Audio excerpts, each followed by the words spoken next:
ព្រះរាជពិធីបុណ្យច្រត់ព្រះនង្គ័លមានតាំងពីបុរាណកាលមកម្ល៉េះនៅក្នុងទំនៀមទម្លាប់ប្រជាជាតិខ្មែរពិធីបុណ្យនេះតែងតែប្រារព្ធធ្វើឡើងនៅថ្ងៃ4រោចខែពិសាខជារៀងរាល់ឆ្នាំចំណែកក្នុងគម្ពីរបាលីហៅថាវបមង្គលមានន័យថាមង្គលសាព្រោះបណ្ដោដាំដែលជាព្រះរាជពិធីដ៏សំខាន់មួយនៅក្នុងចំណោមព្រះរាជពិធីសំខាន់ឯទៀតប្រចាំឆ្នាំចំពោះអត្ថន័យនៃព្រះរាជពិធីនេះត្រូវបានអ្នកជំនាញវប្បធម៌ខ្មែរលើកឡើងថាការច្រត់ព្រះនង្គ័ល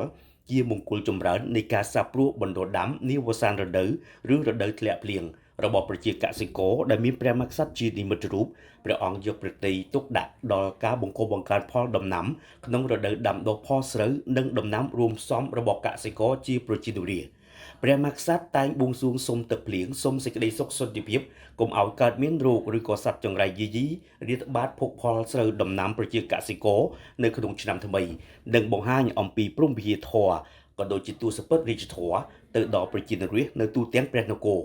ម្យ៉ាងទៀតព្រះពិធីបុណ្យច្រត់ព្រះនង្គ័លនេះធ្វើឡើងក៏ជាការដើម្បីផ្សងមើលប្រផ្នូលនៅក្នុងស្រុកទេសទៅតាមការទូទាយដោយផ្អែកសំខាន់លើតួអង្គសត្វគោឬគោឱសថរាជជាទូទៅនៅក្នុងពិធីបុណ្យច្រត់ព្រះនង្គ័លអ្នកចាត់តាំងព្រះរាជពិធីគេបានរៀបចំសត្វគោចំនួន3ដុំដែលមួយដុំប្រើសម្រាប់ទឹមច្រត់ព្រះនង្គ័លហៅថាគោឱសថរាជមានសម្បុរខ្មៅស្នែងរាងឈ្នក់ឬក៏ប្រក់នេះចំណែកឯគោពីរដុំទៀតសម្រាប់ទឹមមុខក្រោយហើយមិនសូវមានកំណត់លក្ខណៈនោះទេគោឱសថរាជមានប្រដាប់ដោយគ្រឿងពាក់ស្រោមមុខស្រោមស្នែងនិងពាក់សំពត់កម្រាលក្រហមនៅលើខ្នងចំពោះព្រះនង្គ័លទាំង3គ្រឿងគេលាបថ្នាំពណ៌ខ្មៅកាត់ខ្សែក្រហមដោយអន្លើឯជន្ទួលព្រះនង្គ័លសម្រាប់ព្រះមហាក្សត្រមានលក្ខណៈពិសេសធ្វើជារូបនាគដែលលាបពណ៌មាសត្រង់កនាគ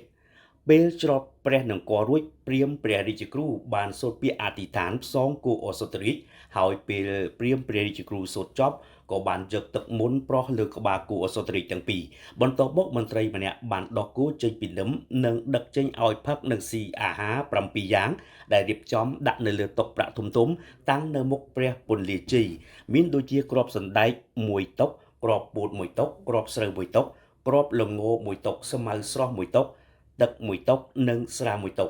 ចំពោះអាហារទាំង7យ៉ាងនៅលើតុនោះគោចង់ស៊ីឬផឹកគ្មាននរណាម្នាក់អាចបង្ខំគេបានឡើយនៅពេលគោឱសថរាជស៊ីឬផឹកអ្វីមួយតិចឬច្រើនព្រាហ្មណ៍ព្រះរាជគ្រូក៏ទាយថាភោគផលនោះនឹងទទួលបានផលច្រើននៅឆ្នាំនោះផងដែរចំណែកឯការទូទាយនេះគឺអាចនឹងត្រូវឬក៏មិនត្រូវមិនមែនជារឿងបញ្ហាអ្វីទេតែអ្វីដែលសំខាន់នោះព្រះរាជពិធីនេះជានិមិត្តរូបដ៏សំខាន់នៅក្នុងវិស័យកសិកម្មខ្មែរដែលជាប្រទេសធ្វើកសិកម្មជាង80%នោះ